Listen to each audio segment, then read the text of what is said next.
सभी छात्रों को गुड मॉर्निंग। सभी भाई बंधु को जय हिंद, जय भारत।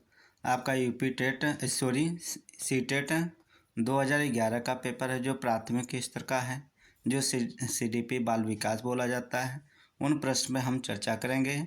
आप सभी हमारे नए चैनल पर जुड़े हैं तो सब्सक्राइब कर लीजिएगा, और हमारे पुराने भाई बंधु हैं तो वीडियो को शेयर कर दीजिएगा। ठीक, चलिए हम प्रश्न में चर्चा करेंगे।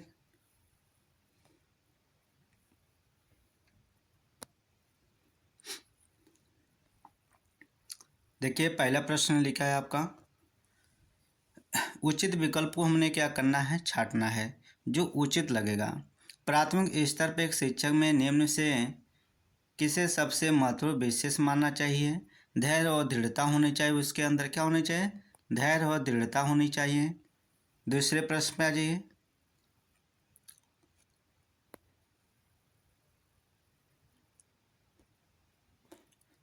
एक शिक्षक अपने लोकतांत्रिक स्वभाव के कारण विद्यार्थियों को पूरी कक्षा में कहीं भी बैठने की अनुमति नहीं देता है। कुछ शिक्षार्थी एक साथ बैठते हैं और चर्चा करते हैं, सामूहिक पठन करते हैं, कुछ चुपचाप बैठकर अपने आप पढ़ते हैं। एक अभिभावक को पसंद नहीं आता है। इस स्थिति से निपटने का निम्न में से कौन सा तरीका सबसे बेहतर हो सकता है? तो कौन सा तरीका सबसे बेहतर हो सकता है? तो अभिभावकों को शिक्षक पर विश्वास व्यक्त करना चाहिए और शिक्षक के साथ समस्या पर उनकी क्या करना चाहिए, चर्चा करना चाहिए। इसलिए इस प्रश्न का उत्तर बी नंबर होगा।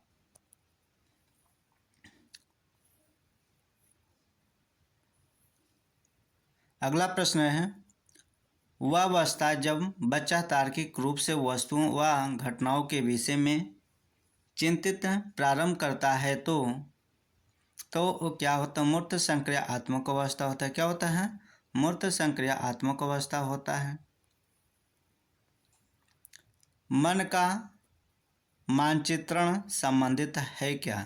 तो इस मन की क्रियाशीलता पर अनुसंधान से है। इस प्रश्न का उत्तर क्या होगा? C number. विशेष रूप से प्राथमिक स्तर पर विद्यार्थियों के सीखने संबंधी समस्याओं को संबोधित करने का सबसे बेहतर तरीका क्या होता है? तो क्षमता के अनुसार विभिन्न शिक्षा पद्धतियों का प्रयोग करना चाहिए। ठीक, इस प्रश्न का उत्तर क्या होगा? डी नंबर होगा।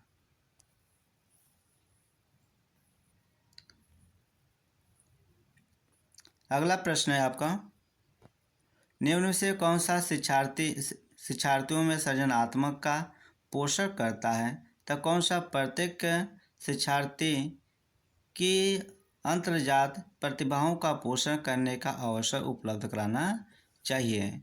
इसलिए प्रश्न उत्तर नंबर ए होगा। अगला प्रश्न है, पियाजे के अनुसार निम्नलिखित में से कौन सी अवस्था में बच्चा अमूर्त संकल्पनाओं के विषय में तार्किक चिंतन करना प्रारंभ करता है? तो कौन सा होता? औपचारिक संक्रियात्मक अवस्था होता है। इस प्रश्न का उत्तर ए नंबर होगा। सीखना समृद्ध हो सकता है यदि वास्तविक दुनिया से उदाहरणों को कक्षा में लाया जाए, जिससे विद्यार्थी एक दूसरे से अंतःक्रिया करें और शिक्षक उस प्रक्रिया को सुगम बनाएंगे, तभी हमारे एक समृद्ध होगा सिखाने के सीखने का। इसलिए प्रश्न का उत्तर डी नंबर होगा।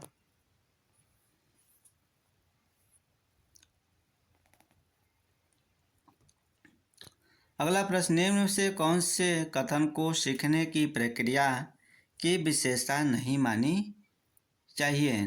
नहीं चाहिए? तो कौन सा होता है? शैक्षिक संसाधन ही एकमात्र स्थान है जहां अधिगम प्राप्त होता है।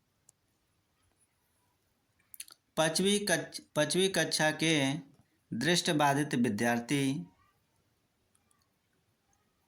के साथ कक्षा में समान रूप से व्यवहार किया जाना चाहिए और श्रेड CDP के माध्यम से सहायता उपलब्ध कराना चाहिए। इस प्रश्न का उत्तर क्या होगा? बी नंबर होगा। अगला प्रश्न, निम्न से कौन सा बच्चे के सामाजिक मानवविज्ञानी आवश्यकताओं के साथ समृद्ध नहीं है। तो कौन सा समृद्ध नहीं है? इस प्रश्न का उत्तर क्या होगा? B number. क्या होगा? शरीर में अवशिष्ट पदार्थों को नियमित रूप से बाहर निकलना। अगला प्रश्न आपका, कौन सा स्थान है जहां बच्चे के सघन आत्म विकास को सबसे बेहतर तरीके से परिभाषित किया जा सकता है? तो कौन सा विद्यालय एवं कक्षा का वातावरण है? ठीक, यहाँ पे बच्चे अपने मन की अच्छे से तरह से परिभाषित उनके ज्ञान की या खेल को कुछ भी उनकी परिभाषित किया जा सकता है। डैश को अभी भी प्रेरित शिक्षण का संकेतक माना जाता है। इस प्रश्न का उत्तर क्या हो? विद्यार्थियों द्वारा प्रश्न पूछना। विद्यार्थियों द्वारा प्रश्न पूछना होता है। अगला प्रश्न, निम्न से कौन सा बुद्धिमान बच्चे का लक्षण नहीं है? कौन सा बुद्धिमान बच्चों की लक्षण नहीं है? वह लंबे निबंधों को बहुत जल्दी रटने की क्षमता रखता है। ये रट्टा मारने की क्षमता नहीं होती है। क्या होती है? नहीं होती है। बच्चे दुनिया के बारे में अपनी समझ का सर्जन करते हैं, इसका श्रेय को जाता है। तो इस प्रश्न का उत्तर हमारा क्या होगा? पियाजे। क्या होगा? पियाजे महोदय जी का है। अगला प्रश्न है, कृतिका अक्सर घर में ज़्यादा बात नहीं करती है, लेकिन विद्यालय में वो काफ़ी बात करती है। यह दर्शाता है कि उसके विचारों को विद्यालय में मान्यता, यानी उसके बोलने की और उसकी भाषा पे मान्यता मिलती है, इसलिए उसको विद्यालय में बोलने की मौका मिलता है। ठीक, इसलिए इस प्रश्न का उत्तर सी नंबर होगा। अगला प्रश्न है आपका, एक शिक्षक को अपने शिक्षार्थी से विद्यार्थियों की क्षमताओं को समझने का प्रयास करना चाहिए। निम्नलिखित में से कौन सा क्षेत्र इस उद्देश्य को साथ संबंध है? तो क्या होगा? शिक्षा मानव विज्ञान होगा। क्या होगा? शिक्षा मानव विज्ञान होगा। आप वीडियो को थोड़ा धुंधला हो तो आप क्या करें, क्वालिटी बढ़ा लीजिएगा वीडियो का। ठीक, और पढ़ाई अपना अच्छा से करिएगा। अगला है प्रश्न, सीखने की प्रक्रिया में अभिप्रेरणा होती है किस प्रकार के? शिक्षार्थियों में सीखने की प्रति रुचि का विकास करते। इस प्रश्न का उत्तर क्या होगा? सी नंबर होगा।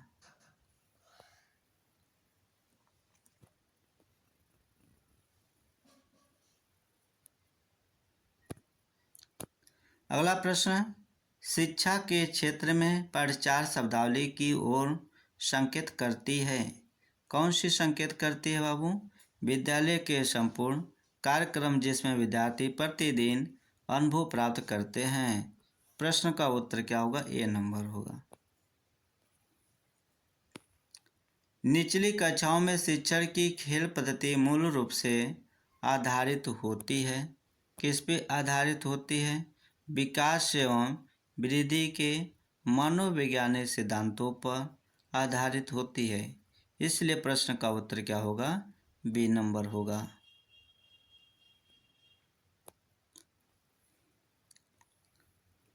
अगला प्रश्न आप लोग का, एक बच्चा आतिथ्य के समान परिस्थिति में की गई अनुक्रिया के आधार पर नई स्थिति की प्रति अनुक्रिया करता है। यह किससे संबंधित है? तो किससे संबंधित है? तो सीखने की प्रक्रिया का आवृत्ति नियम होता है। क्या होता है? सीखने की प्रक्रिया का आवृत्ति नियम होता है। ठीक, देख लिया जाए मिस्टेक ना हो। हम तो अब यहाँ पे डी नंबर होगा। क्या होगा? डी नंबर पे। देखिए दोनों में कन्फ्यूज हुई। यहाँ आवृत्ति का नियम पे यहाँ पे गलत होता है। सीखने का सादृश्यता नियम होता है। क्या होना है? सीखने का सादृश्यता का नियम होता है।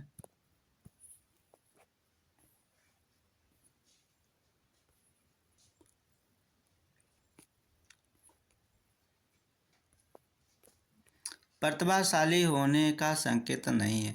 कौन सा प्रतिभाशाली होने का संकेत नहीं है? दूसरे के साथ झगड़ा करना ये प्रतिभाशाली का संकेत नहीं होता है। विशेष आवश्यकता वाले बच्चों को शिक्षा उपलब्ध कराई जानी चाहिए, यानी विशेष आवश्यकता वाले बच्चों को शिक्षा उपलब्ध करानी चाहिए। अन्य समान बच्चों के साथ होना चाहिए। क्या उन्हें एक दूसरे बच्चे के समान होनी चाहिए शिक्षा। आकलन को उपयोगी और रोचक प्रक्रिया बनाने के लिए प्रति सचेत होना चाहिए। तो सचेत शैक्षिक और स्वशैक्षिक क्षेत्रों में विद्यार्थी के सीखने के बारे में जानकारी प्राप्त करने के लिए विविध तरीकों को प्रयोग करना चाहिए। इस प्रश्न का उत्तर बी नंबर होगा। डिस्लेक्सिया से किससे संबंधित है। तो ये क्या होता है, पठन से होता है। क्या होता है बाबू, पठन विकार होता है। ठीक, इस प्रश्न का उत्तर बी नंबर होगा।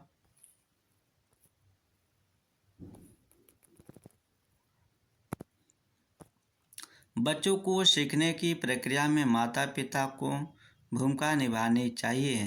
तो क्या है, अग्रोन्मुखी होना चाहिए। क्या होनी चाहिए, अग्रोन्मुखी होना चाहिए। विकास कभी न समाप्त होने वाली प्रक्रिया है। यह किससे संबंधित है। यह निरंतर चलने वाली सिद्धांत है। निरंतर चलने वाली सिद्धांत है। सीखने के अंतर्दृष्टि सिद्धांत को किसने बढ़ाया दिया। तो किसने बढ़ा दिया, गेस्टाल्ट सिद्धांतवादी ने। इस प्रश्न का उत्तर डी नंबर होगा। निम्न में से किस अवस्था में बच्चे अपने समवयस्क समूह के प्रक्रिया सदस्य हो जाते हैं। तो किस में हो जाते हैं बाबू, तो इस प्रश्न का क्या होगा, किशोरावस्था में हो जाते हैं। अगला प्रश्न है, बच्चों के बौद्धिक विकास की ओर 4 विशेष अवस्थाएं की पहचान की गई है। तो इस प्रश्न का उत्तर क्या होता है हमारा बाबू, सी, पियाजे महोदय जी के द्वारा। क्या हुआ, पियाजे महोदय जी के द्वारा। देखिए 4 अवस्था कौन सा है इनका। पहला है सांवेदिक कामक अवस्था 0 से 6, पूर्व संक्रिया काल 2 से 7 वर्ष, मूर्त संक्रिया काल 7 से 12 वर्ष, औपचारिक संक्रिया काल 12 से 18 वर्ष होती है। ये जिन पियाजे महोदय जी का है। आप सभी लोग वीडियो को ज़्यादा से ज़्यादा शेयर करिएगा। आप नए हैं तो वीडियो को सब्सक्राइब कर लीजिएगा। ठीक, आपके इसी के जस्ट हम संस्कृत का चालू करेंगे। सारे सभी छात्रों को के लिए हिंदी का वीडियो है। ये आपका सीटेट है।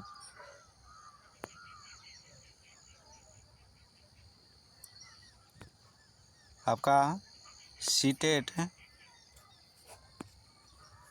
2011 का जो प्रीवियस ईयर है, जो प्राइमरी स्तर का है, जो 1 से लेकर 5 तक पेपर हैं, उन प्रश्नों पे चर्चा किया जाएगा। आप सभी लोग वीडियो पे, यदि आप नए हैं, हमारे चैनल पर नए हैं तो वीडियो को सब्सक्राइब कर लीजिएगा। यदि हमारे वीडियो के माध्यम से आप पढ़ना चाह रहे हैं तो ठीक, यदि आपको पसंद आए तो लाइक कर लीजिएगा। ठीक, चलिए प्रश्न में चर्चा किया जाए।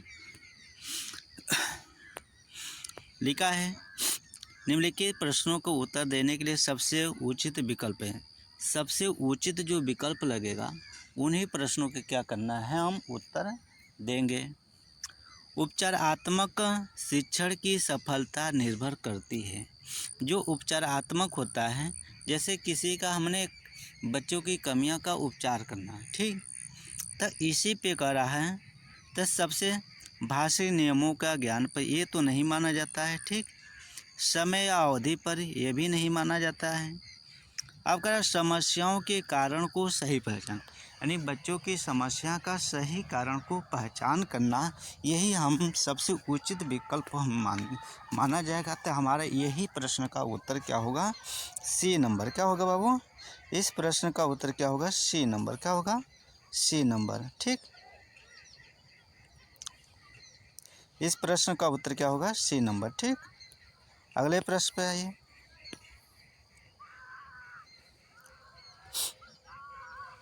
देखिए, भाषा शिक्षण में पाठ्य पुस्तक क्या होता है? भाषा शिक्षण में पाठ्य पुस्तक क्या होता है?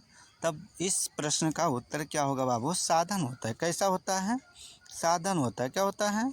साधन। इसलिए इस प्रश्न का उत्तर क्या होगा? C number. क्या होगा? साधन। अन्य शिक्षण, भाषा शिक्षण के अंतर्गत पाठ्य पुस्तक एक हमारे एक प्रकार के साधन सामग्री हैं।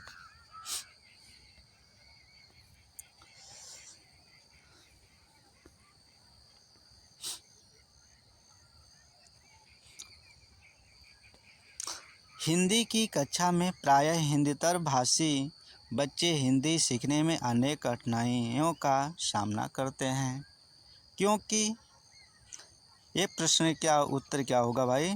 प्राय हिंदी और उनकी मातृभाषा की संरचना में क्या होता है? अंतर होता है। क्या होता है? यहाँ पे ध्यान रखिए, करा कक्षा में प्राय हिंदीतर भाषीय बच्चे हिंदी सीखने में अनेक कठिनाइयों का सामना करते हैं, क्योंकि जैसे हम इसमें कह रहा प्राय हिंदी उनकी मातृभाषा, जो मातृभाषा है उनकी संरचना में क्या होता है? अंतर होता है। क्या होता है? जैसे हम लोग रहा गया सटे हुए यूपी के, जो हिंदी भाषा बोला जाता है, कुछ इसी से हट कर भोजपुरी भाषा को बोला जाता है। जो बच्चा उसकी घर की मातृभाषा हो गई भोजपुरी होगा, और जिनके घर की मातृभाषा हिंदी होगा, जो भी लैंग्वेज हो, तो थोड़ा में डिफरेंट आता है। क्या आता है? डिफरेंट आता है। इसलिए इस प्रश्न का उचित हमारा उत्तर होगा डी नंबर होगा।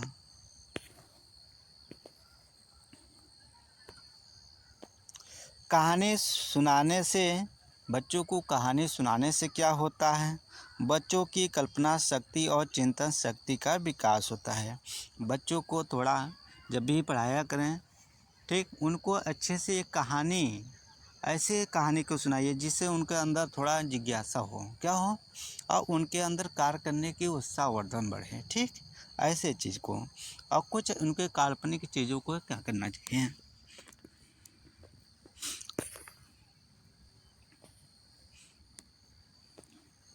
बच्चों के लेखन कौशल का मूल्यांकन करने के लिए कौन सी विधि बेहतर हो सकती है? कौन सी विधि बेहतर, सबसे अच्छा हो सकती है? कर अपने अनुभवों को लिखना। जैसे हमने बच्चों को दे दिया भाई निबंध लिख के लाओ, या स्कूल में हमने ले लिया निबंध है, सभी को दे दिया गाय पे या किसी पे पर्यावरण पे। ये निबंध देने का मतलब है अपने अनुभव को, जो उनके अनुभव आ रहा है वो अपने अनुभव को क्या कर रहे हैं? प्रकट कर रहे हैं। तो इससे होता है बच्चे में क्या क्या उनकी सोच है, इससे हमें थोड़ा उनका, यानी मान लीजिए एक प्रकार का उनकी एक परीक्षण हो जाएगा। ठीक, तो उनके बच्चों का हमने दोनों के अंदर क्या हो जाएगा? कौन बच्चा कैसा है, कौन कैसा दिमाग लगा रहा है, ये सब तर्क वितर्क हमें मिल सकता है उनके लेखन से। इसलिए इस प्रश्न का उत्तर ए नंबर होगा।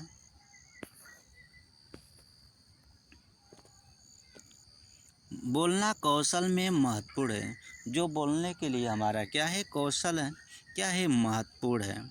संदर्भ एवं स्थिति के अनुसार अपनी बात कह सकना, यानी अपने संदर्भ एवं स्थिति के अनुसार अपनी बातों को क्या कह सकना। इसलिए इस प्रश्न का उत्तर क्या होगा? ए नंबर होगा।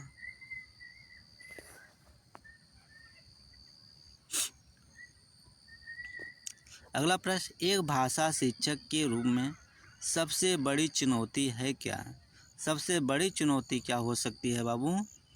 बहुभाषी कक्षा के शिक्षण के लिए उचित रणनीति तय करना चाहिए। उचित इनके लिए क्या होनी चाहिए? रणनीति को तय करना चाहिए। इसलिए इस प्रश्न का उत्तर क्या होगा?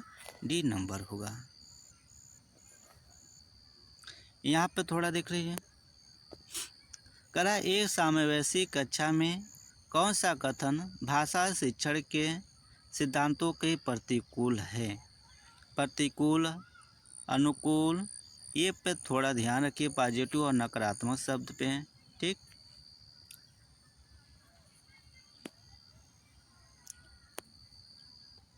तो यहाँ पे क्या हो रहा है, व्याकरण के नियम सिखाने से बच्चों का भाषा विकास शीघ्रता से होगा। क्या होगा? तो इस प्रश्न का उत्तर क्या हो रहा बाबू? D number. क्या हो रहा है? डी नंबर, ठीक। प्रतिकूल।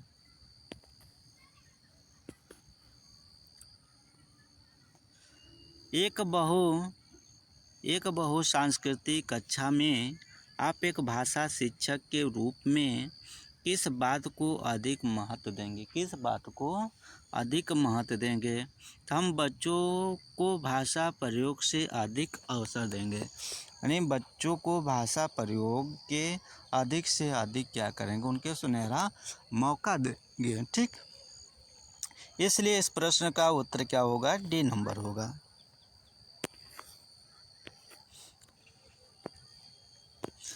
प्राथमिक स्तर पे कौन सा भाषा शिक्षण का उद्देश्य नहीं? कौन सा भाषा शिक्षण का उद्देश्य हमारा नहीं है? इसलिए प्रश्न का उत्तर क्या होगा बाबू? वर्णमाला को कर्म से कंठस्थ कराना। कंठस्थ माने याद कराना होता है। क्या होता है? तो हमें शिक्षण, भाषा शिक्षण में ये हमारा सिद्धांत तो नहीं दिया, उद्देश्य नहीं दिया कि बच्चों को कंठस्थ कराना। क्या करना? या किसी बच्चों को मानसिक रूप से उनके क्या करना? भार लादना है। ये हमारा उद्देश्य नहीं है भाषा शिक्षण का, ठीक। इसलिए इस प्रश्न का उत्तर क्या होगा? बी नंबर होगा।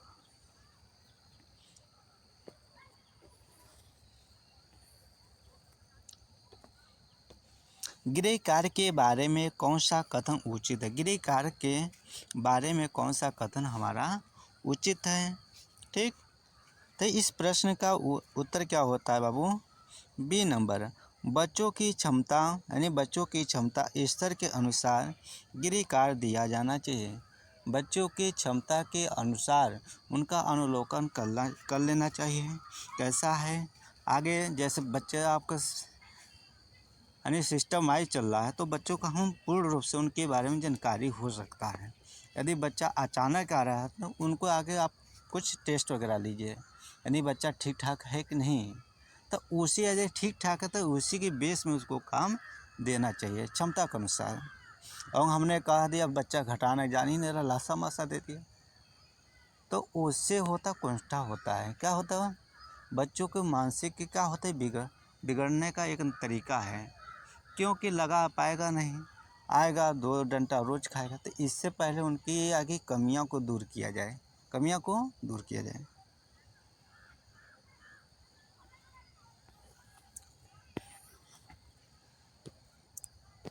भाषा के अभिव्यक्त्यात्मक कौशल क्या है? तो इस प्रश्न का होता है क्या? बोलना और लिखना होता है। क्या होता है? बोलना और लिखना होता है। इस प्रश्न पर उत्तर देखिए। प्राथमिक स्तर पे बच्चों की भाषा शिक्षा के संदर्भ में निम्नलिखित में से कौन सा कथन असत्य है? यहाँ कहा असत्य है, यानी गलत है। कौन सा है? बच्चे समृद्ध भाषा परिवेश में सहज और स्वतः रूप से भाषा में परिमार्जन कर लेंगे। बात यहाँ सही माना जाता है। बच्चे भाषा की जटिल और समृद्ध संरचनाओं के साथ विद्यालय आते हैं, ये भी सही है। आगे देखिए, जो उचित मानेंगे सबसे उचित, वहाँ पे हमने क्या करूँगा? केयर करना है।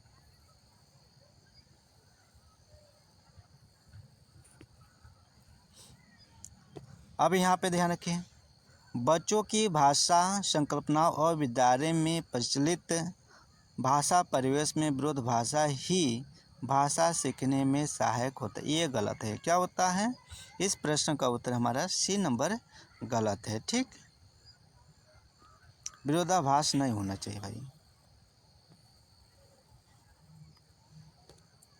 अगला प्रश्न, भाषा कौशलों के संदर्भ में कौन सा कथन उचित है? यानी भाषा कौशल के संदर्भ में कौन सा कथन उचित है? तो कौन सा उचित है बाबू? भाषा के चारों कौशल परस्पर अंतः संबंधित हैं। यानी भाषा के जो चारों कौशल है ये क्या अंतः संबंधित हैं। इसलिए सबसे उचित हमारा विकल्प क्या होगा बाबू? सी नंबर होगा।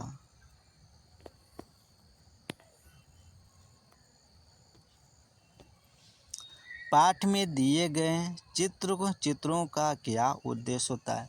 यदि पाठ में दिया गया है चित्र के माध्यम से कहानी वगैरह, तो इसका मेन उद्देश्य क्या होता है? ठीक, तो इससे क्या होता है, चित्र अमूर्त संकल्पनाओं को समझने में क्या करता है? सहायता करता है। यानी चित्र के माध्यम से बच्चों क्या करते हैं, या अध्यापक होते हैं उन बच्चों को समझा कहानी मतलब, और बच्चों चित्र देखकर थोड़ा आकर्षित होते हैं। ठीक, इसलिए इस प्रश्न का उत्तर क्या होगा? D number.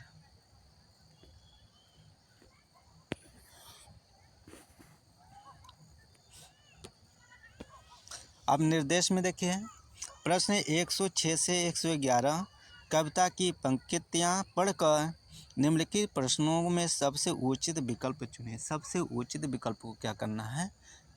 चुनना है। देखिए क्या लिखा है, अब न गहरी नींद में तुम सो सकोगे, गीत गाकर मैं जगाने आ रहा हूँ,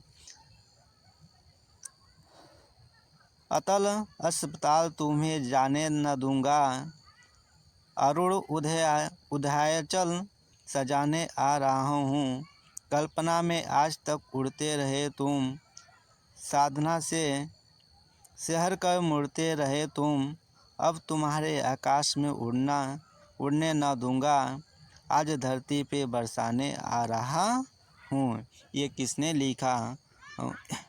अब ये किसने लिखा? सोहनलाल द्विवेदी जी।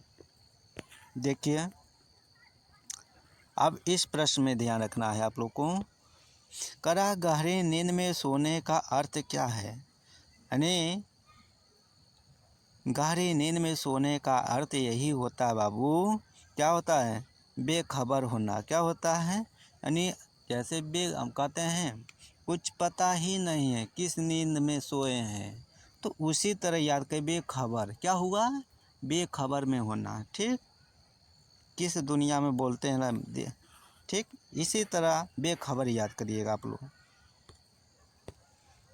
कभी लोगों को कहाँ नहीं जाने यानी कभी लोगों को कहाँ नहीं जाने देगा, कहाँ नहीं जाने देगा?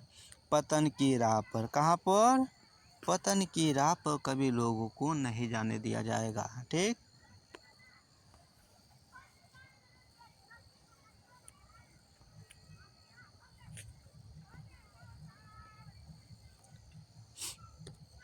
अगला प्रश्न है, किस कवि की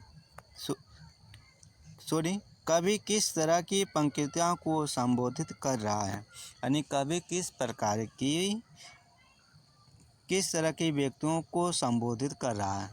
ठीक, तो किस प्रकार के व्यक्तियों को संबोधित कर रहा है कवि? तो हमारा जो जीवन की कठोर वास्तविकताओं से बेखबर हैं, क्या हैं? बेखबर हैं, उनके लिए। कभी लोगों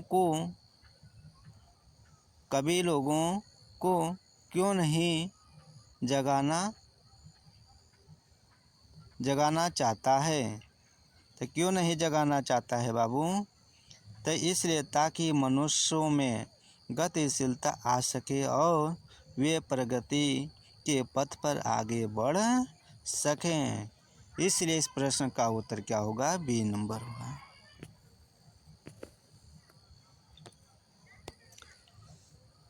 अतल अस्पताल तुम्हें जाने न दूंगा पंक्ति में कौन सा अलंकार है? अब देखिए इसमें आपको ये अनुप्रास का यही कहा आ गया। ठीक, अ शब्द को, तो इससे हमें क्या करना है? दोनों शब्द का वर्ड का क्या बार बार रिपीट हुआ, इसलिए हमारा ये क्या अनुप्रास अलंकार होगा। क्या होगा? अनुप्रास अलंकार होगा।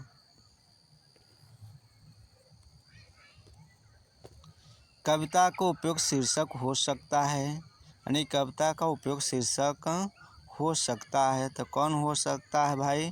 तो इस प्रश्न का उत्तर डी नंबर, जागृति होता है।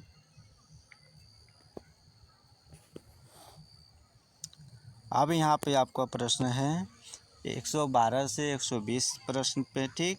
इनको पढ़कर विकल्पों इन्हीं पैराग्राफ से पढ़कर उनके आप प्रश्न का उत्तर दिया जाएगा। देखिए क्या लिखा है।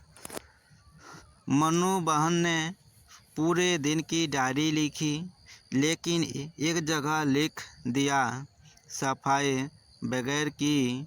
गांधी जी प्रतिदिन डायरी पढ़कर उस पर अपने हस्ताक्षर करते थे। आज की डायरी पर हस्ताक्षर करते हुए गांधी ने लिखा है, काटने की गति का हिस्सा लिखा जाए, मन में आए हुए विचार लिखा जाए, जो पढ़ा हो उसकी टिप्पणी लिखी जाए, बगैर का उपयोग नहीं चाहिए। डायरी में बगैर शब्द के लिए कोई स्थान नहीं है। जिसने जो पढ़ा हो वह लिखा जाए। ऐसा करने से पढ़ा हुआ कितना पच गया है यह मालूम हो जाएगा। तो बातें तू ही हो वे लिखी जाएं। मनु ने अपनी गलती का एहसास किया और डायरी विद्या की पवित्रता को समझा। गांधी जी ने पुनः मनु से कहा, डायरी लिखना आसान कार्य नहीं है, यह इबादत करने जैसी विद्या है। हमें शुद्ध व सच्चे रूप से प्रत्येक छोटी बड़ी घटना को निष्पक्ष रूप से लिखना चाहिए, चाहे कोई बात हमारे विरुद्ध ही क्यों न हो। इससे हमें सच्चाई स्वीकार करने की शक्ति प्राप्त होती है। इसलिए गांधी जी के रोचक संस्मरण है। अब इनके पैराग्राफ से पढ़े हुए इनके हम उत्तर अब छाटेंगे। देखिए प्रश्न का उत्तर। मन्नू को अपनी किस गलती का एहसास हुआ, यानी मन्नू को अपनी किस गलती का एहसास हुआ तो उन्होंने डायरी में बगैर शब्द का प्रयोग किया था। क्या किया था? बगैर शब्द का प्रयोग किया था, ठीक। इसलिए इस प्रश्न का उत्तर डी नंबर होगा। क्या होगा? D number. अब देखिए अगला प्रश्न। गांधी जी ने बगैर शब्द पर अपनी आपत्ति क्यों जताई? तो इस प्रश्न का उत्तर क्या हो रहा है? C number. बगैर शब्द में कार्य और विचार की स्पष्टता नहीं होती है। क्या होती है? स्पष्टता नहीं होती है। अगला प्रश्न देखें। गांधी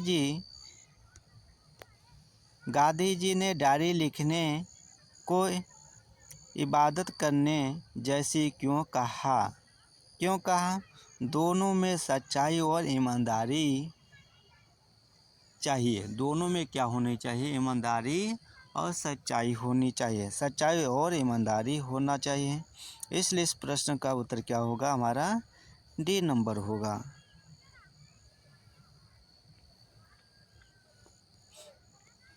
डायरी लिखना इसलिए महत्वपूर्ण है क्योंकि इसमें व्यक्ति स्वयं का विश्लेषण करता है और स्वयं मूल्यांकन भी करता है। क्या होता है?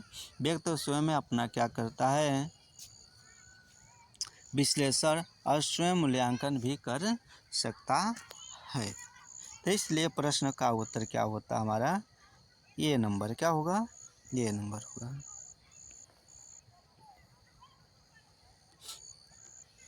गांधी जी प्रतिदिन डायरी पढ़कर क्या करते थे?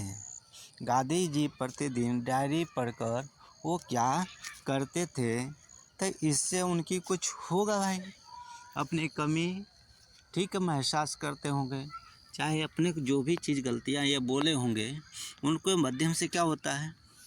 देखिए डायरी पर हस्ताक्षर करते थे और यह देखते थे कि व्यक्ति अपने कार्य और विचार में किस दिशा में जा रहा है। यानी मान लीजिए हमने 10 साल पहले बोला था मैं ये करूँगा, 5 साल में आया वो चीज़ को भूल गया। फिर 10 साल के बाद छोड़िए, ये आदमी रात बोला दिन में बदल जाता है।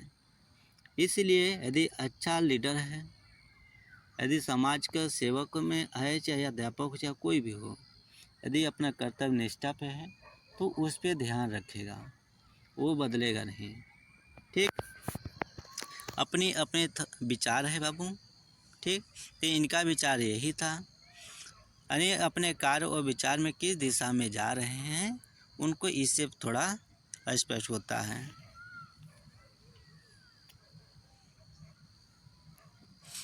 अब ध्यान रखिए इस प्रश्न का, प्रतिदिन शब्द में कौन सा समास होता है? तब प्रतिदिन हो तो हमारा कौन सा होता भाई? अव्ययी समास होता है। क्या होता है? अव्ययी समास होता है। ठीक, जैसे जिस समास का पहला पद क्या हो, पहला पद इसी को बोला जाए पूर्व पद, अव्यय का प्रधान हो, उससे अव्ययी समास कहते हैं। जैसे प्रतिदिन में पूर्व पद प्रति है और उत्तर पद दिन है। क्या है? दिन है।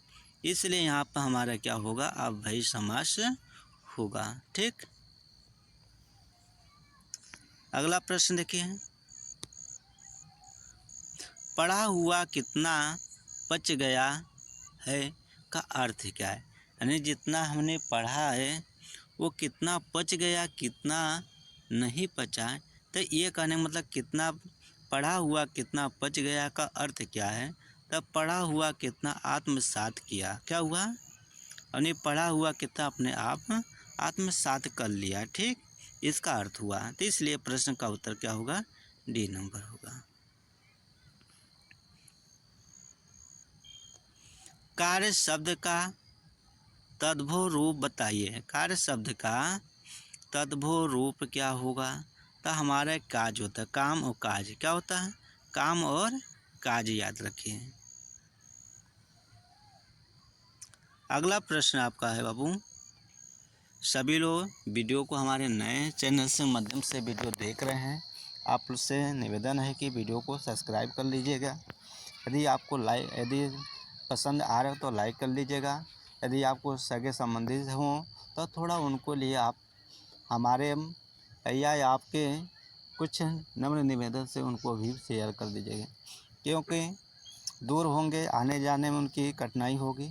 तो इस चैनल के माध्यम से अपनी जो भी विचार के माध्यम से अपना पढ़ लेंगे। यदि हमारा विचार आएगा तो पढ़ेंगे, नहीं आएगा तो नहीं पढ़ें, कोई बात नहीं। तमाम है भाइयों, तमाम है, एक से यूट्यूबर भाई हैं आया पढ़ा रहे हैं, जिनकी जो भाव विचार आए उनसे पढ़िए। ठीक, तो अगर विचार में इसका एक प्रत्यय लगाकर शब्द बनेगा तो क्या बन सकता है? वैचारिक होता है। क्या होता है बाबू? वैचारिक, यही होता है विचार। क्या होता है? विचार, अपना अपना विचार, अपना अपना थॉट, किसको किससे समझ में आ रहा उनसे अपना राय मशवरा लेते रहिए। ठीक, इसलिए इस प्रश्न का उत्तर क्या होता है? D number. ठीक, फिर आपको नेक्स्ट वीडियो मिला जाएगा।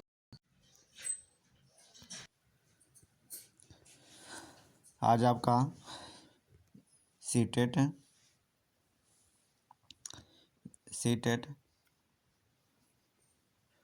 2011 का प्रश्न है, जो पर्यावरण हमारा है। इस प्रश्न पे यानी इस चैप्टर पे हमने चर्चा करेंगे।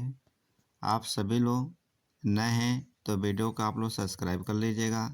आपका परिवार है, आप लोग ज़्यादा से ज़्यादा सपोर्ट करिए। ठीक, हम आपके लिए एक बेहतर और आपको बेहतर बनाने के लिए यदि यहाँ चैनल के माध्यम से पढ़ रहे हैं तो जो भी हम गवर्नमेंट से रिलेटेड होंगे सारे पेपर और जो भी सूचना होगा वो हमारे वीडियो के माध्यम से आपको मिलेगा। ठीक, तो हम पर्यावरण अध्ययन, जो हमारा सीटेट का 30 प्रश्न होते हैं, उन 30 प्रश्नों को हम लोग हल करेंगे। ठीक, सभी लोग शांतिपूर्वक अपना जो समझ में नहीं आएगा वहाँ वीडियो रोक कर थोड़ा डिटेल्स में पढ़कर उसको समझिए। ठीक, देखिए निर्देश लिखा है, निम्नलिखित प्रश्नों के उत्तर देने के लिए सबसे उचित विकल्प है। कह रहा है जो सबसे आपका उचित लगे उसी प्रश्न को चूज करना है। क्या करना है? चूज करना है। ठीक, तो हम स्टार्ट करते हैं। करादत्त कार्य के संबंध में निम्नलिखित में से कौन सा कथन सही है? कौन सा कथन सही है? थोड़ा जूम इसको कम कर दे रहा हूँ।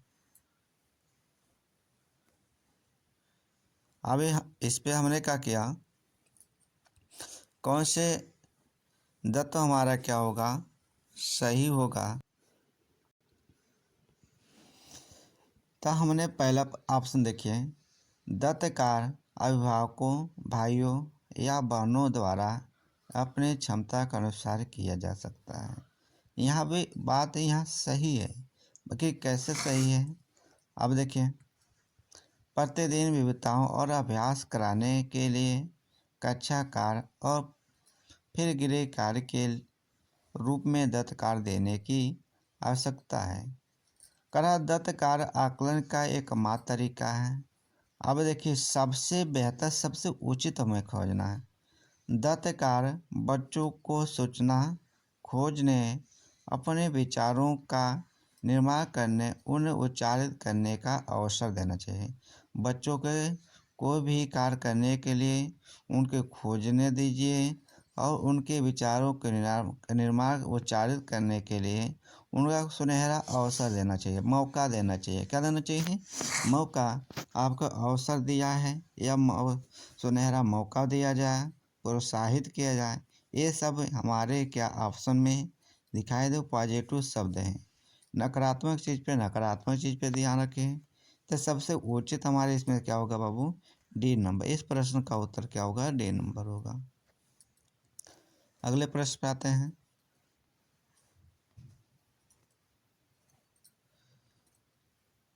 अगला प्रश्न देखिए, लिखा है पर्यावरण अध्ययन की कक्षा में सरल प्रयोग और निर्देशन किए जा सकते हैं। देखिए, कक्षा में अनुशासन को सुनिश्चित करने हेतु बच्चों को नियंत्रित करने के लिए, तो यहाँ पे जाहिर से नियंत्रित करना है। एक इस प्रकार माना जाए, बच्चों को स्वयं सीखने के लिए, योग बनाने और आकलन कौशल पर पैना करने के लिए। तो इसमें से सरल क्या है? तो इस प्रश्न का उत्तर क्या होगा बाबू हमारा? बच्चों को स्वयं सीखने के योग बनाना चाहिए, अवलोकन कौशलों को पैना करने के लिए। ठीक, इस प्रश्न का उत्तर ए होगा, बी नंबर होगा।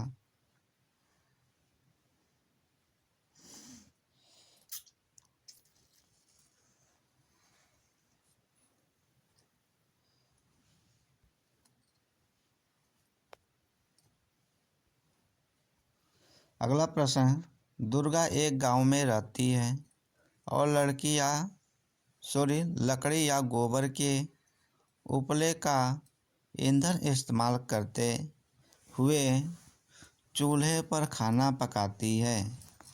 पिछले 3 महीनों से उसे तेज खांसी आ रही है। उसको 3 महीने से क्या आ रहा है? खांसी आ रहा है। इसका कारण हो सकता है उसकी झोपड़ी के अंदर और बाहर प्रदूषण तथा वृद्धावस्था। ये बात यहाँ गलत थोड़ा है। ईंधन हो सकता है, जैसे करने मतलब झोपड़ी के अंदर बाहर प्रदूषण तथा वृद्धावस्था। अब ये वृद्धावस्था है नहीं तो भाई गलत ही मानेंगे।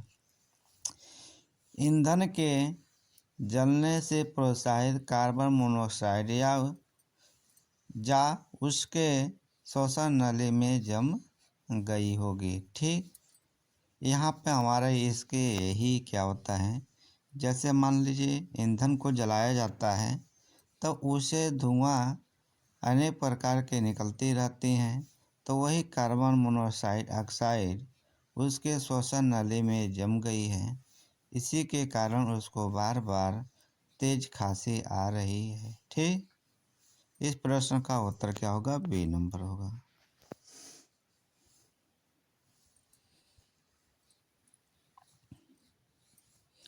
अगला प्रश्न देखिए, लिखा, एक विद्यालय ने राजस्थान के लिए कक्षा 5 के बच्चों को शैक्षिक भ्रमण की योजना बनाई। भ्रमण के दौरान बच्चों से आपकी क्या अपेक्षाएं रहेंगी? चीज़ों के बारे में बिना कोई प्रश्न पूछे सभी का अवलोकन करना चाहिए और उन्हें आनंद उठाना चाहिए। उन्हें ध्यान से सी नंबर है, उन्हें ध्यान से अवलोकन करना चाहिए। टिप्पणियाँ दर्ज करनी चाहिए। बाकी बच्चों तथा शिक्षक के साथ अपने अवलोकन को बांटना चाहिए। यदि अनेक कोई प्रश्न हो तो उन्हें दर्ज कर लेना चाहिए और घर पहुंचने के बाद अभिभावकों से पूछना चाहिए। तो इस प्रश्न का उत्तर हमारा क्या होगा? सबसे बाबू फेमस, सबसे उचित हमारा क्या लग रहा है? C number. क्या लग रहा है? C number. आइए देखा जाए इसमें क्या है। सी ही नंबर है। क्या है? C number.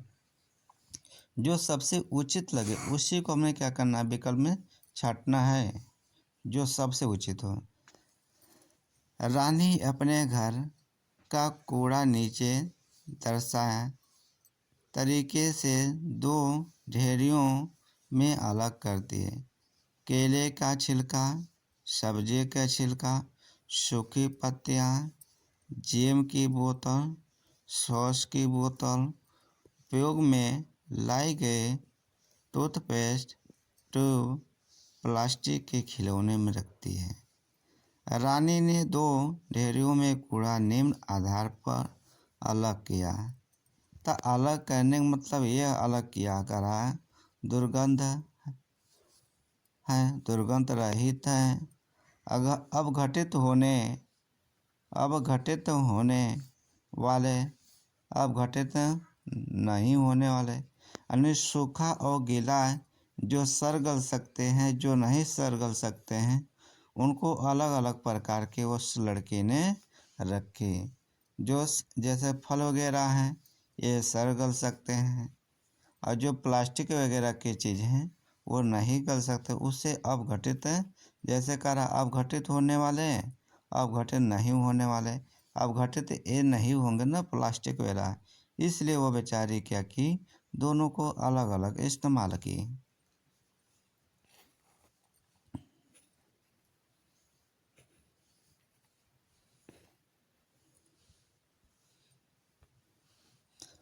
अगला प्रश्न देखें। दोपहर के भोजन अवकाश के बाद पर्यावरण अध्ययन पढ़ाते समय आप यह पाते हैं कि बच्चे पाठ में रुचि नहीं ले रहे हैं। आप क्या करेंगे? उनके साथ क्या करेंगे? जैसे बच्चे पाठ पढ़ने में रुचि ले, बच्चों से कहेंगे कि उनके डेस्क पर सिर रखकर आराम करें। ये तो बात गलत माना जाएगा भाई। ठीक। पाठ को रोचक बनाने के लिए बहुआयामी बुद्धि पर आधारित दृश्य सामग्री का प्रयोग करिए। कोई ऐसे पाठ्य को रोचक बनाने के लिए कोई बहुआयामी दृश्य सामग्रियों का प्रयोग करेंगे। ठीक। इसलिए इस प्रश्न का उत्तर क्या होगा? बी नंबर होगा। अगला प्रश्न है, पर्यावरण अध्ययन के शिक्षक के रूप में आप बच्चों को चिड़ियाघर ले जाने की योजना बनाते हैं। आप बच्चों को निम्नलिखित में से कौन सी गतिविधियां करने के अनुसार अनुमति नहीं देंगे? अब बच्चे, मान लीजिए एक शिक्षक होने के नाते आप बच्चों को चिड़ियाघर ले जाएंगे, ले जाने की योजना बनाते हैं। आप बच्चों को निम्नलिखित में से कौन सी गतिविधियां करने की अनुमति नहीं देंगे?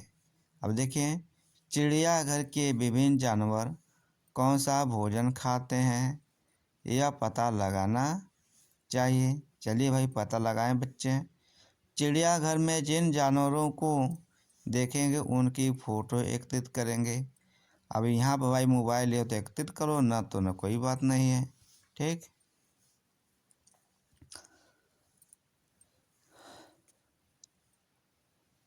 अगला प्रश्न देखें। चिड़ियाघर में उन्होंने जो देखा उसका चित्र बनाने के लिए उनके ड्राइंग को कॉपी के साथ ले जाएं। चलिए भाई ले जाइए। चिड़ियाघर के जानवरों के लिए बहुत सारे खाने के लिए सामग्री ले जाने।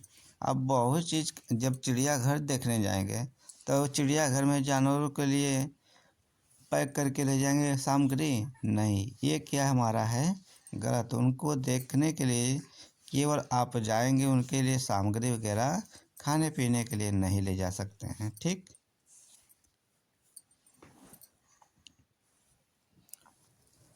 अगला प्रश्न आइए।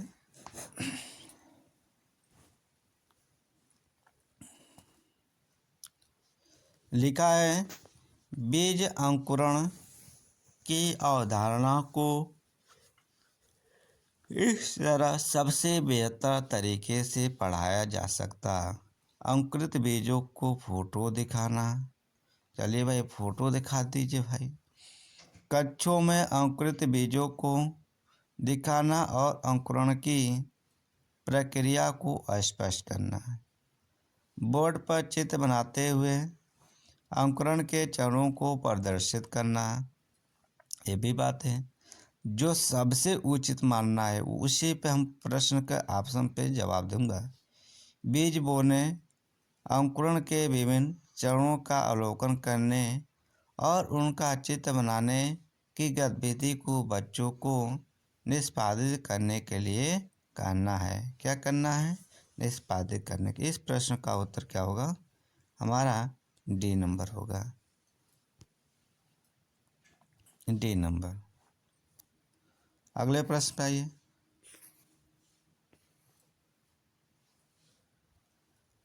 अगला प्रश्न देखिए। मीरा और दिव्या छोटी लड़कियां हैं। मीरा समोसे, कटलेट और डबल रोटी खाना पसंद करती है, जबकि दिव्या ऐसा भोजन पसंद करती है जिसमें लौह तत्व की कमी है। मीरा और दिव्या को निम्नलिखित बीमारियों में से क्रमशः कौन सी बीमारी होगी? कौन सी बीमारी? मोटापा और एनीमिया होता है। जो ये सब ज़्यादा खाते हैं समोसा वगैरह, चॉकलेट वगैरह, उसके मोटापा और एनीमिया रोग से ग्रसित हो जाते हैं उस बच्चों। ठीक। एक के मोटापा होगा, एक को क्या होगा? एनीमिया हो जाएगा। ठीक। चलिए अगला प्रश्न है। अगला प्रश्न देखिए। नींबू साधारण पानी में डूब जाता है। नींबू जो है साधारण पानी में डूब जाता है, लेकिन नमकीन पानी में तैरता रहता है, क्योंकि नमकीन पानी का घनत्व साधारण पानी के घनत्व से अधिक होता है, इसलिए नींबू तैरता रहता है। इसलिए इस प्रश्न का उत्तर क्या होगा? बी नंबर होगा। क्या होगा? B number. अगला प्रश्न देखें। पके हुए चावल रेफ्रिजरेटर में अपेक्षाकृत लंबे समय तक परिरक्षित किए जा सकते हैं, क्योंकि रेफ्रिजरेटर में कुछ ऐसे रसायन होते हैं जो रोगाणुओं को नष्ट कर देते हैं। कम तापमान पर रोगाणु निष्क्रिय हो जाते हैं। ये सब ऑप्शन क्या हैं? गलत हैं। आगे दो ऑप्शन है, इसमें देखा जाए।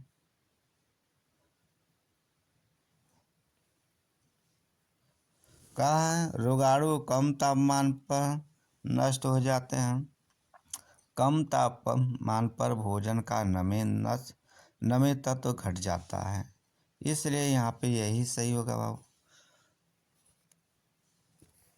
वहाँ पर उसके नहीं प्रश्न का जवाब मिल रहा है। कम तापमान पर रोगाणु निष्क्रिय हो जाते हैं। इसके कम तापमान पर जो रोगाणु हो क्या होते हैं? निष्क्रिय हो जाते हैं। ठीक। इसलिए इस बी नंबर होगा। आप लोग चैनल को ज़्यादा से ज़्यादा आप लोग सब्सक्राइब करके वीडियो को पसंद है तो आप लाइक कर लीजिएगा। अगला प्रश्न देखिए, रक्त की जांच द्वारा किसकी उपस्थिति से मलेरिया की पहचान की जाती है? जो ब्लड की जांच की जाती है तो कौन से इसके कारण से हमें क्या होती है, मलेरिया पहचान में आती है? लाल रक्त कोशिकाओं में मलेरिया परजीवी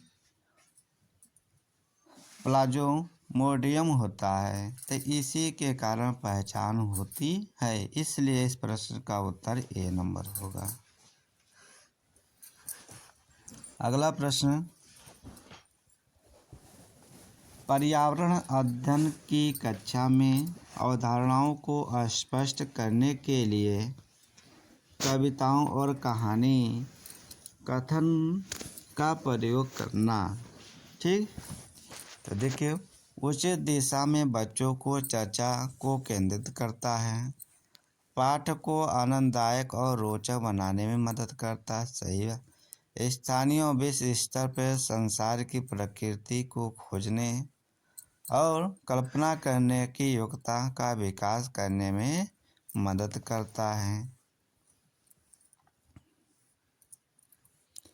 बच्चों में विद्वान भाषिक और सांस्कृतिक विविधताओं का ध्यान में रखता, ध्यान में नहीं, मदद करना। देखिए, अब यहाँ देखिए, स्थानीय और विश्व स्तर पर, अब कहे मतलब कविता होगा तो एक ही जगह तो देगा नहीं ज्ञान, कहीं भी जगह का भी स्थान को क्या करेगा, ज्ञान देता है। इसलिए इस प्रश्न का उत्तर सबसे उचित हमारा क्या होगा, ए सी नंबर होगा। स्थानीय एवं विश्व स्तर पर संसार की प्रकृति को खोजने और कल्पना करने की योग्यता का विकास करने में हमें क्या करता है, सहायता करता, मदद करता है।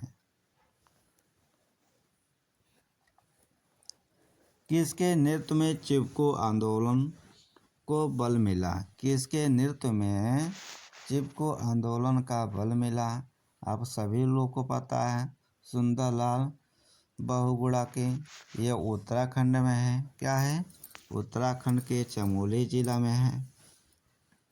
चिपको आंदोलन का एक पर्यावरण रक्षा का आंदोलन है। जो सुंदरलाल बहुगुणा जी थे, ये क्या करते थे, वृक्षों, जब वहाँ के वृक्षों को काटा जाता था तो ये वृक्षों पे बार बार क्या करते थे, चिपक जाते थे। जब इस पेड़ को काटते थे तो वहाँ से हटकर दूसरे पेड़ में चले जाते, चिपक जाते थे। इस प्रकार के वो अपने पेड़ों को रक्षा करने के लिए बार बार जिस पेड़ पे काटते थे वो लोग उस पेड़ों पे जाके चिपक जाते थे। रक्षा का आंदोलन था। भारत के उत्तराखंड राज्य में किसानों ने वृक्षों की कटाई का विरोध करने के लिए किया था। इस आंदोलन में स्त्री भारी संख्या में थी। इस आंदोलन में सुंदरलाल बहुगुणा बल दिए। ठीक, अगला प्रश्न बाबू, विटामिन ऐसे पदार्थ हैं जो हमारे शरीर के लिए क्या होते हैं, विटामिन। देखिए, हमारे उपचार दर बढ़ाकर भार में कमी लाते हैं, स्वस्थ रहने के लिए दवाई के रूप में लिए जाते हैं, पेशियाँ का विकास करके हमें ताकतवर बनाते हैं, हीनता जन रोगों से बचाव के लिए थोड़ी मात्रा में आवश्यक है। यानी हीनता जन रोगों को बचाव के लिए हमें क्या, थोड़ी मात्रा में की आवश्यकता होती है। इसलिए प्रश्न का उत्तर डी नंबर होगा बाबू।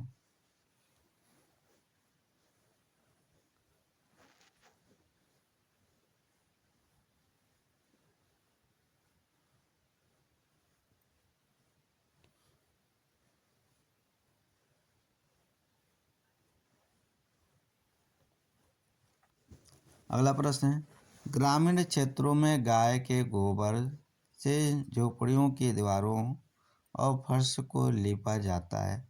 उन्हें क्यों लीपा जाता है भाई? देखिए, क्यों लीपा जाता है। कीटों को दूर रखने के लिए क्या करते हैं? कीटों को दूर रखने के लिए इसलिए लिपा जाता है।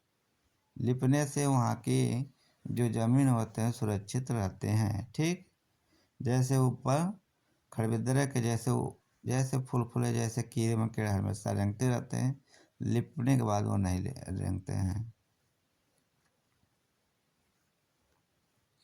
कीटों से बचाने के लिए लिपा जाता है। ठीक, ये किसान दानों को भूसे से अलग करना चाहता है। जिस प्रक्रिया से यह किया जा सकता है यह कहलाती है क्या? यह क्या कहलाती है? थ्रेशिंग कहलाती है। क्या कहलाती है? थ्रेशिंग।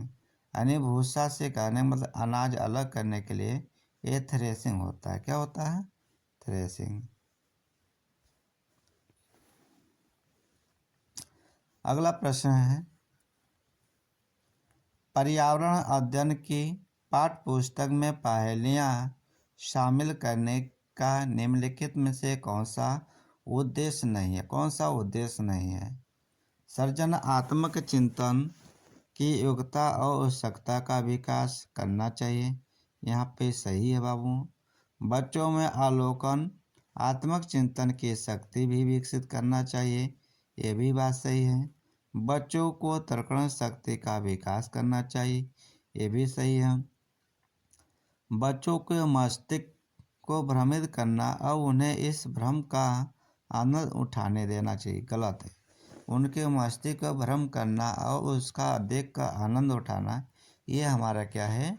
गलत है। इसलिए इस प्रश्न का उत्तर क्या होगा? डी नंबर होगा।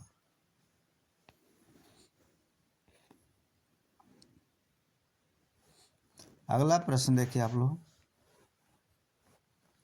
पर्यावरण अध्ययन की कक्षा में बच्चों को व्यक्तिगत अनुभवों का महत्व देना शिक्षक को लाभ पहुंचाता है। तो हमने क्या क्या है उसकी ऊर्जा बचाने में, क्योंकि बच्चे बातचीत करना पसंद करते हैं। भाई ठीक मान लें। बच्चों को विश्व अनुभव को जानने में होता है। बच्चों की भाषा और संप्रेषण कुशलता को सुधारने और परिमार्जित करने में। देखिए, विमर्श को बच्चों के अनुसार, अब बच्चों के अनुसार हमें चलना, बच्चों के अनुभव और संसार से जोड़ने और विमर्श व सीखने को बढ़ावा देना चाहिए। क्या चाहिए?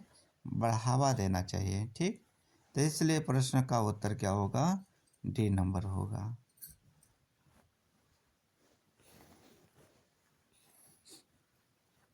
बस इसके बाद आपका 10 प्रश्न रह जाएंगे। बच्चों को विभिन्न प्रकार के ईंधनों से परिचित कराने के लिए एक शिक्षक क्या करेगा? जैसे आप बच्चों को विभिन्न प्रकार के ईंधनों को क्या करेंगे? उनसे परिचित कराएं। तो क्या कराएं? कौन कौन से आपका सामग्री या किस बेस पे कराएंगे? एक लघु फिल्म दिखाने के साथ खाना पकाने के लिए इस्तेमाल होने वाले संभावित ईंधन को प्रकारों पे बच्चों के साथ चर्चा कर सकता है। चार्ट पर ईंधनों को चित्र प्रदर्शित कर सकता है। बच्चों से विभिन्न प्रकार के ईंधनों को सूची बनाने के लिए कह सकता है। कक्षा में कुछ नमूने देखा जा सकता है।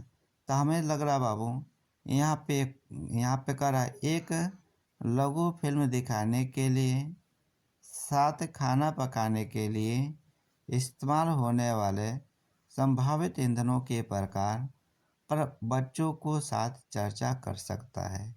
क्या कर सकता है? चर्चा कर सकता है। तो इस प्रश्न का उत्तर का जवाब हमारा आपको क्या होगा? ए नंबर। क्या होगा? ए नंबर होगा। ठीक, जिस पे ज़्यादा उचित लगे उसी पे आप लोग लगाइएगा भाई। ठीक, हमें जो उचित लग रहा है उसी पे हम कर रहा हूँ। अगला प्रश्न देखें। मानचित्र पढ़ाने के लिए आवश्यक कौशल में शामिल क्या करना चाहिए? स्थान, दूरी, दिशा, कि सापेक्ष स्थिति को समझने की योग्यता होनी चाहिए। क्या होनी चाहिए? स्थान और दूरी। जैसे मैं पढ़ाना है, तब जैसे स्टेट को पढ़ाना है, तब सबसे पहले आपको बच्चों को ये क्या करना है, उनके राज्य और उनके राजधानी को नाम याद कराएं। नाम याद कराने के बाद उनको मानचित्र दीजिए। आगे अपने माध्यम से उनको बताइए कौन दिशा किस दिशा में है, ठीक, कितने दूरी की तरह है और कौन से स्थान पे हैं। तो इनको इस तरह पढ़ाएंगे तो बच्चों को समझ आएगा और रुचि भी लेंगे। ये नहीं पढ़ा, उनको राज्य यादें नहीं हैं, राजधानी यादें नहीं हैं, तो जानेंगे क्या? तो सबसे उनसे उचित है आगे बच्चों के राज्य पढ़ाना है मानचित्र के माध्यम से। आगे उनको राज्य याद कराइए, उनके राजधानी। उसके बाद मैप लीजिए, आप खुद एक बार दो बार भर कर उनको बताइए, ये देखिए इस दिशा में इससे इतनी दूरी के माध्यम से है। तो इस तरह से पढ़ाएंगे तो बच्चों को समझने में अच्छा रुचि और उनके जिज्ञासा भी होगा और योग भी बनेंगे। ठीक,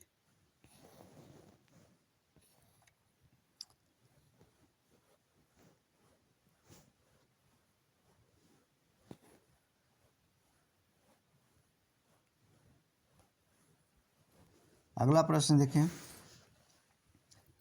यह देखा गया है कि पाचन क्रिया बाहर की अपेक्षा आमाशय के अंदर अधिक तेजी से होती है, क्योंकि आमाशय के अंदर भोजन का मंथन होता है। जो आमाशय है, आमाशय के अंदर भोजन का मंथन होता है, जिससे उसकी सतह का क्षेत्रफल बढ़ जाता है और एंजाइमों की क्रिया तेज हो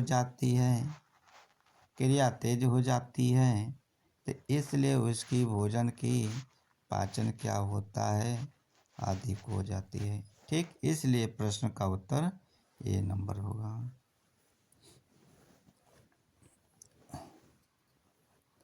अगला प्रश्न देखें। पर्यावरण अध्ययन की पाठ्य पुस्तक में रेलवे टिकट का क्या नमूना दिखाना है? तो कौन सी नमूना दिखाना है? बच्चों को वास्तविक जानकारी से अंतःक्रिया करने का अवसर देता है, साथ ही अवलोकन की कुशलता का विकास होता है, साथ ही उसकी कुशलता कौशल की क्या होती है, विकास होती है। ठीक, आपका नेक्स्ट में प्रश्न देखें। गणित से ज़्यादा इस पर टिप्पणी करना पड़ता है बाबू, गणित तो जल्दी सॉल्व हो जाता है, बाकी ये सब टिप्पणी करें। यदि आपको साथ हम टिप्पणी ना करेंगे तो हमारे वीडियो आपको थोड़ा कुछ भी इंटरेस्टिंग नहीं बनेगा, क्योंकि मैंने इनको कहानी समझाना। अगला प्रश्न देखिए। निम्नलिखित कथनों में से कौन सा प्राथमिक स्तर पर पर्यावरण अध्ययन पढ़ाने का उद्देश्य नहीं है? कौन सा उद्देश्य नहीं है? जीवन और पर्यावरण से सरोकार रखने वाले मूल्यों को आत्मसात करना। चलिए दूसरा का देख, प्रकृति और सामाजिक वातावरण में उत्सुकता उगाना, बच्चों के खोजने की प्रक्रिया में लगाना तथा व्यवहारिक क्रियाएं करवाना, जो संज्ञानात्मक और मंचनात्मक कौशल के विकास में सहायक होता है। अगला देखिए, यहाँ पर थोड़ा बच्चों को आकलन के लिए शब्दावली और परिभाषाओं का बोझ देना। क्या नहीं है? ये कहता है, एनसीएफ कहता है बच्चों को किसी प्रकार की परिभाषाओं के या सूत्रों का रट्टा या बोझ नहीं डालें। क्या करें? रट्टा या बोझ नहीं डालें। तो इसलिए प्रश्न का उत्तर क्या होगा हमारा? राइट होगा बाबू, डी नंबर। क्या होगा? D number. छुपा रहेगा इसी में आपके लिए, बाकी हम लोग जब तक साइकोलॉजी इसका समझ में नहीं आएगा, छुपा हुआ मिलेगा नहीं। भैंस के पेट पर अक्सर बकुला एक ग्रेड पक्षी बैठा दिखाई देता है। ऐसा इसलिए होता है क्योंकि बगुला घास में पाए जाने वाले कीट खाता है। भैंस की पीठ पर बैठकर गाना पसंद करता, गलत। मुझ उड़ने के बाद थोड़ा आराम करता है, गलत। भैंस की पीठ पर परजीवी कीट को क्या करता है, खाता है। अब उसको खाते खाते क्या करता है, और चोंच से उसके शरीर को भी ठोक देता है, जिससे खून वगैरह निकलने लगता है। ठीक, जैसे खजली होता है, जैसे आप खजवाते खजवाते कभी खून निकाल लेते हैं, वो भी बेचारा क्या होता है, पीठ पे बैठते खड़े परजीवी खाते खाते, अब उनको खाते खाते उन्हीं के ऊपर चोंच मार कर खून वगैरह निकाल देता है। अगला प्रश्न, निम्नलिखित में कौन सा प्राथमिक विद्यालय में पर्यावरण अध्ययन पढ़ाने का उद्देश्य निरूपित है? तो कौन सा निरूपित है? विद्यालय में बच्चों के अनुभवों को बाहरी दुनिया से जोड़ना चाहिए। बच्चों को पर्यावरण पढ़ाते समय बाहरी दुनिया को क्या करना चाहिए, जोड़ना चाहिए। इसलिए इस प्रश्न का उत्तर ए नंबर होगा। क्या होगा? ए नंबर। अगला प्रश्न, क्वथन, उबलना और वाष्पीकरण में अंतर। तो इस प्रश्न का उत्तर का जवाब हमारा क्या होगा बाबू? सी नंबर। क्या होगा? वाष्पीकरण किसी भी तापमान पर हो सकता है, जबकि कथन नहीं होता है। ठीक,